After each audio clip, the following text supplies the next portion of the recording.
Hello my all dear friends, मैं हूं आशीष और आप देख रहे हैं आशीष कॉमर्स क्लासेस। हम लोग बात कर रहे हैं अपनी वीडियोस में आजकल बेसिक अकाउंटिंग टर्म्स की, जिसमें हम लोगों ने पिछले वीडियोस में कुछ बातें समझी हुई थी जो इसी टॉपिक से जुड़ा हुआ था।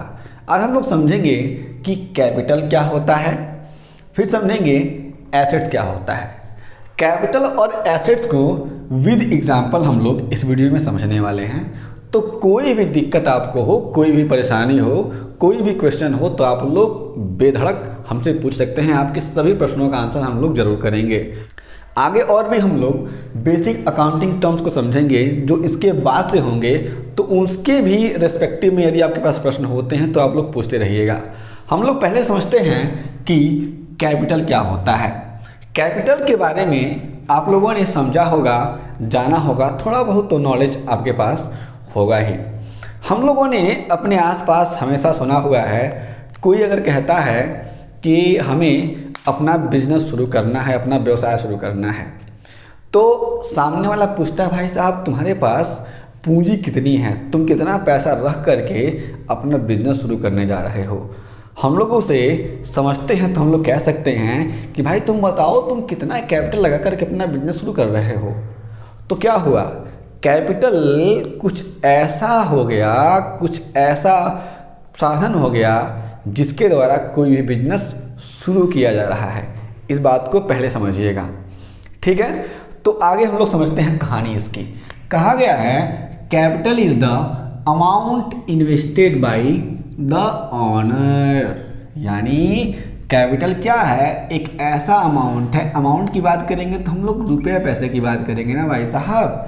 तो कैपिटल क्या है, कैपिटल एक ऐसा अमाउंट है जो इन्वेस्ट किया जाता है ऑनर के द्वारा। अब जब ऑनर की बात की जाती है तो हमारे पास सोल ट्रेडिंग बिजनेस है तो हमारे पास इसमें प्रोप्राइटर आता है।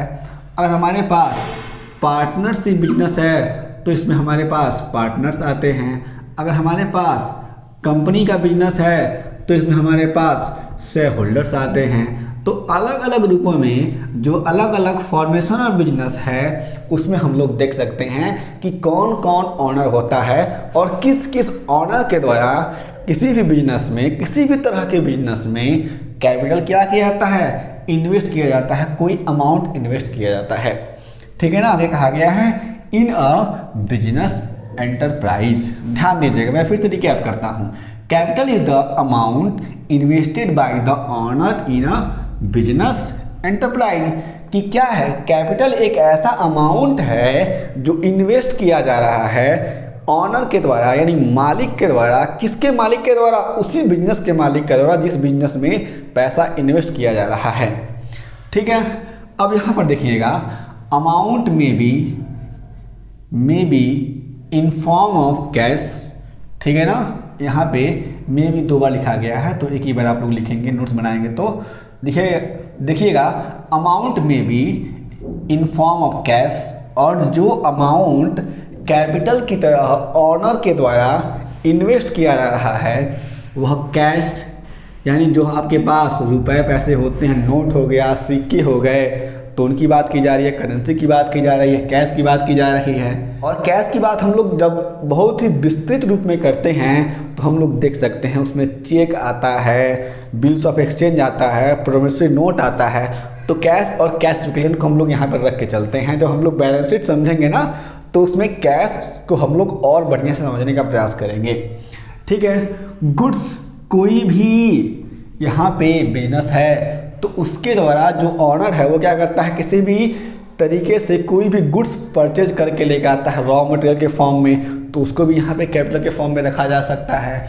कोई भी एसेट्स हो गया, प्लांट एंड मशीनरी हो गया, लैंड बिल्डिंग हो गया, ठीक है, या फिर कोई भी इंटेलेक्चुअल प्रॉपर्टी राइट्स हो गया जिसे हम लोग IPR कह सकते हैं, जिसमें हमारे पास गुडविल वगैरह भी चीज़ें आती हैं। तो इन तमाम तरह की चीज़ों को इसमें इंक्लूड किया जाता है। फिर समझिएगा कि अमाउंट में भी in form of cash, goods or assets. तो जो अमाउंट होगा वह कैश में आ सकता है, गुड्स में आ सकता है और एसेट के फॉर्म में आ सकता है, ठीक। आगे कहा गया है for the business it is liability toward business. कह रहा है जो यहाँ पे कैपिटल इंट्रोड्यूस किया जा रहा है वह बिजनेस के लिए उसके लायबिलिटी के रूप में होता है, क्योंकि जो भी कैपिटल है वह कैपिटल जब बिजनेस में इंट्रोड्यूस किया जा रहा है, बिजनेस में लगाया जा रहा है किसी भी ऑनर के द्वारा, जो किसी भी बिजनेस की बात हम लोग करते हैं, तो वह कैपिटल तुरंत हमें रिटर्न नहीं जनरेट करता है, वह बिजनेस के लिए ऑब्लिगेशन बन जाता है, दायित्व बन जाता है, कर्जा बन जाता है। इसलिए यहाँ पे कहा गया है कि for the business it is liability toward business. ठीक है, आगे कहा गया है this is so because proprietor is separate and distinct from the business. अब यहाँ पे हमें समझना होता है, क्योंकि जो प्रोप्राइटर है, हम लोग प्रोप्राइटर की बात करेंगे तो हमें हमेशा समझना होता है ऑनर समझेंगे हम लोग। जब ऑनर समझेंगे तो हमें यहाँ पे 3 तरह के ऑनर समझ में आ जाएंगे। तो जो ऑनर है वो क्या होता है, हमेशा बिजनेस से क्या होता है, अलग होता है। ये बात आपको ध्यान रखनी है, क्योंकि हम लोग जब कभी भी डिस्टिंक्ट पर्सन की बात करेंगे तो यह डिस्टिंक्ट पर्सन का कॉन्सेप्ट, सेपरेट एंटिटी का कॉन्सेप्ट हमेशा कंपनियों में विशेष रूप से लागू होता है, सोल ट्रेडिंग बिजनेस में, प्रोप्राइटरशिप बिजनेस में, और जिसे हम लोग कह सकते हैं अगला होता है पार्टनरशिप बिजनेस में लागू नहीं होता है। हम लोग जब पढ़ेंगे आगे पार्टनरशिप अकाउंट तो हम लोग और विस्तार से इन सब चीज़ों को समझेंगे और जानेंगे। ठीक है, आगे कहा गया है capital is the amount with help of which goods and assets are purchased in the business. यहाँ पे आगे और भी बातें कही जा रही हैं कि कैपिटल क्या है, एक ऐसा अमाउंट है जिसके हेल्प से कोई भी बिजनेस में, किसी भी बिजनेस में गुड्स और जो भी एसेट लेना होता है वह एसेट लिया जाता है, खरीदा जाता है। अब यहाँ पर आप लोग समझिएगा कि इसको आप लोग कैसे समझेंगे। ऐसे मान लीजिए कोई भी बिजनेस स्टार्ट हुआ तो बिजनेस के मालिक ने मान लीजिए 5 लाख रुपए यहाँ पर इंट्रोड्यूस किए, ठीक है ना। अब इस 5 लाख रुपए से जो भी बिजनेस है उसमें क्या किया जा रहा है, प्लांट एंड मशीनरी खरीदा जा रहा है। मान लीजिए 2 लाख रुपए का खरीद लिया गया, ठीक है। उसके बाद से इसी में से कंपनी ने क्या किया, रॉ मटेरियल भी ले लिया, ठीक है। इस तरीके से हम लोग कह सकते हैं, मान लीजिए 2 लाख रुपए का रॉ मटेरियल ले लिया, तो इस तरीके से हम लोग कह सकते हैं कि जो भी यहाँ पर कैपिटल इंट्रोड्यूस किया जाएगा उस कैपिटल से कंपनी क्या करती है, बिजनेस क्या करती है कि अपने लिए गुड्स मतलब रॉ मटेरियल्स, और प्लांट एंड मशीनरी का मतलब क्या हो गया हमारे पास, जहाँ पर हमें देखने को मिलता है कि वो क्या होता है, एसेट्स हो सकता है। ठीक, आगे कहा गया है as such in order to calculate the amount of capital all current and fixed assets are added up. और कहा गया है कि जब कभी भी, इसीलिए हम लोग जब कभी भी कैलकुलेट करते हैं कैपिटल का तो उसमें हम लोग करेंट और फिक्स्ड एसेट को क्या करते हैं, इंक्लूड करते हैं। अब करेंट एसेट्स, फिक्स्ड एसेट्स क्या होता है, जो हम लोग एसेट्स समझो उसमें थोड़ा बहुत हम लोग समझेंगे ही। इसके साथ साथ हम लोग जब बैलेंस शीट समझेंगे तो इसमें हम लोग तमाम तरह की जो भी बातें होती हैं एसेट के रेस्पेक्टिव में उसको हम लोग बढ़िया से समझ लेंगे। आगे बात करते हैं, ठीक है। And external liabilities are deducted out of it. और जो भी एक्सटर्नल लायबिलिटीज होती है यहाँ पे दिया गया है उसको लोग क्या करते हैं, घटा देते हैं कैपिटल निकालने के लिए। एक्सटर्नल लायबिलिटीज मतलब क्या होता है, जो एक्सटर्नल लायबिलिटी होती है उसको हम लोग कह सकते हैं कि बैंकों से लोन लिया या फिर किसी अनदर पर्सन से लोन लिया या फिर किसी और कंपनी से लोन लिया, यानी जो पैसा हमारे बिजनेस का नहीं है, बिजनेस के जो भी मालिक है उनके द्वारा नहीं दिया गया, किसी बाहरी व्यक्ति के द्वारा, किसी बाहरी इंस्टीट्यूशंस के द्वारा लाया गया, उसको हम लोग कह सकते हैं कि वह क्या है, एक्सटर्नल लायबिलिटी है। और यहाँ पर समझिएगा जो हमारे कंपनी के ऑनर, हमारे कंपनी के, हमारे बिजनेस के ऑनर के द्वारा जो लायबिलिटी आती है उस लायबिलिटी को हम लोग कैपिटल मान लेते हैं, ठीक है। इसलिए यहाँ पर एक फॉर्मूला बना हुआ है, capital is equal to assets minus liabilities. हम लोग इसे समझ के चलेंगे। ये इक्वेशन आप सभी को दिखाई देगा। जब हम लोग अकाउंटिंग इक्वेशन की चर्चा करेंगे तो हम लोग इस इक्वेशन को बेसिकली बहुत बढ़िया से तोड़ मरोड़ के समझने का प्रयास करेंगे। तो यहाँ पे हम लोगों ने समझ लिया कि कैपिटल क्या होता है। कोई भी दिक्कत होगी तो आप लोग इसी वीडियो के नीचे कमेंट करके उसको बता सकते हैं, आपके आंसर को हम लोग समझेंगे और आपको ज़रूर आंसर करेंगे। आगे बात करते हैं एसेट्स की। एसेट में जो बातें हैं उसको हम लोग समझने का प्रयास करते हैं। कहा गया है anything which is in the possession or is the property of the business enterprise including amounts due to it from the others is called an assets. ध्यान दीजिएगा, कुछ भी हो, एनीथिंग मतलब कुछ भी, जो क्या है पोजीशन में है। पोजीशन मतलब क्या, अधिकार में है। किसके अधिकार में भाई साहब?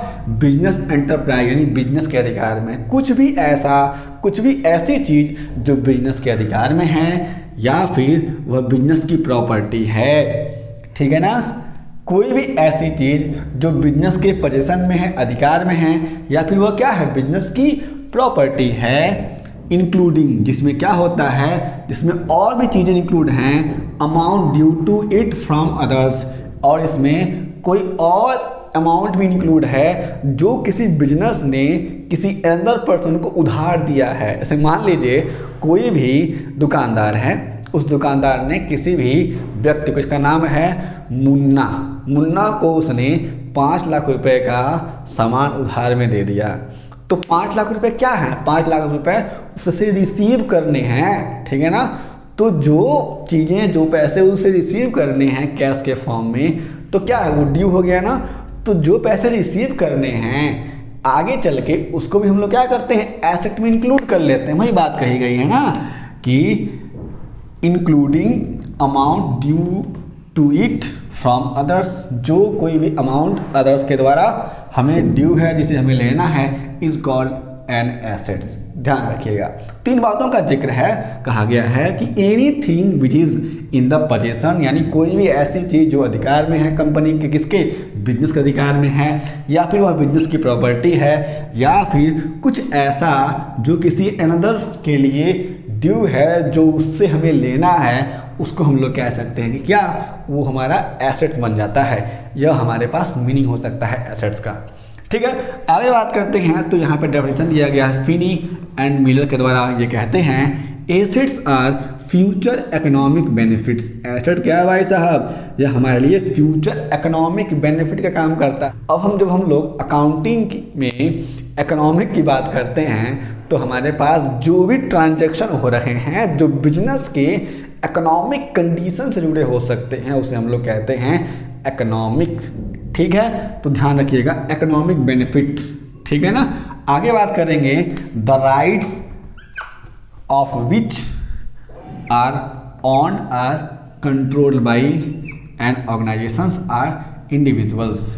और आगे कह रहा है कि कोई भी अधिकार है जिसके द्वारा ऑन, जो क्या करता है, ऑन करता है, कंट्रोल किया जाता है, किसके द्वारा, ऑर्गेनाइजेशन के द्वारा या फिर इंडिविजुअल के द्वारा, उसको हम लोग कह सकते हैं कि वह क्या है, एसेट्स है। कह रहा है कि जो एसेट्स है वो क्या है, वह फ्यूचर इकोनॉमिक बेनिफिट देने वाला है। यानी कोई भी ऐसी चीज़ जिसको हमने अभी अपने कंपनी में, अभी अपने बिजनेस में इंट्रोड्यूस किया अपने बिजनेस पर्पज़ के लिए, और उसका इफेक्ट हमें अपने बिजनेस में फ्यूचर में दिखाई देने वाला है, उससे हमें आगे लगातार बेनिफिट मिलने वाला है, उसे हम लोग कह सकते हैं कि वह क्या है, एसेट्स हो सकता है। जैसे मान लीजिए कोई भी हमने प्लांट और मशीनरी अपने लिए, अपने बिजनेस के लिए इंट्रोड्यूस किया बिजनेस में, तो क्या होगा, उससे हम लोग पैसा कमाएंगे बिजनेस में आगे चल के, ठीक है। इसी प्रकार से हम इसको इसमें इंक्लूड करते हैं, ठीक है ना। आगे हम लोग बात करेंगे तो एग्जाम्पल में हमने cash, machinery, land, building, trade receivables, जिसमें हमारे पास डेटर्स और हमारे पास बिल्स रिसीवेबल आ जाता है, पेटेंट, कॉपीराइट, गुडविल एक्सेट्रा। तो इन तमाम तरह की चीज़ों को हम लोग इंक्लूड करते हैं एसेट्स में। जब कभी भी हम लोग बात करते हैं एसेट्स के क्लासिफिकेशंस की, तो हम लोग नॉर्मली समझ सकते हैं कि एसेट हमारे पास 2 प्रकार का होता है, नॉन करंट एसेट्स और current assets. Non current assets का मतलब ये समझिएगा कि जो एसेट्स हमारे पास हमारे बिजनेस में 1 साल या 1 साल से ज़्यादा समय तक रहता है वो क्या है हमारे लिए, नॉन करेंट एसेट्स है। यानी जो करंट नहीं है वो क्या है, वो नॉन करंट एसेट्स है, यानी जो हमारे पास अधिक समय तक रहता है। करंट का मतलब क्या है, जो हमारे पास हमारे बिजनेस में विद इन 1 ईयर तक रहता है, उसे हम लोग कह सकते हैं वो क्या हमारे लिए करंट एसेट्स है।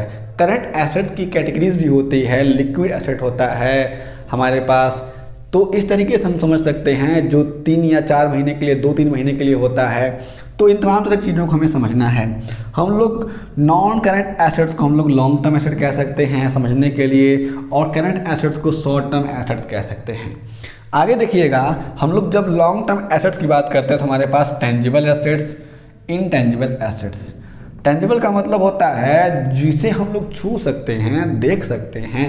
जैसे बिजनेस के पास प्लांट एंड मशीनरी है, लैंड एंड बिल्डिंग है, नॉन करंट इन्वेस्टमेंट है। अगर कोई भी इन्वेस्टमेंट किया है किसी भी शेयर में, किसी भी डिबेंचर में, या फिर किसी अदर कंपनी को लोन दिया है लॉन्ग टर्म के लिए, 1 साल या उससे ज़्यादा के लिए, तो हम लोग कह सकते हैं कि वह क्या है, लॉन्ग टर्म इन्वेस्टमेंट है उस बिजनेस का। इंटेंजिबल एसेट्स की हम लोग बात करते हैं तो हमारे पास आता है IPR यानी इंटेलेक्चुअल प्रॉपर्टी राइट, जिसमें हमारे पास गुडविल, पेटेंट्स, कॉपीराइट एक्सेट्रा, इन तमाम चीज़ों को हम लोग ले लेते हैं। ठीक है ना, आगे ध्यान दीजिएगा, आप लोग इसको नोट्स कर सकते हैं। इसके अलावा भी आपके पास प्रश्न होता है तो आप हमें बताते चलें।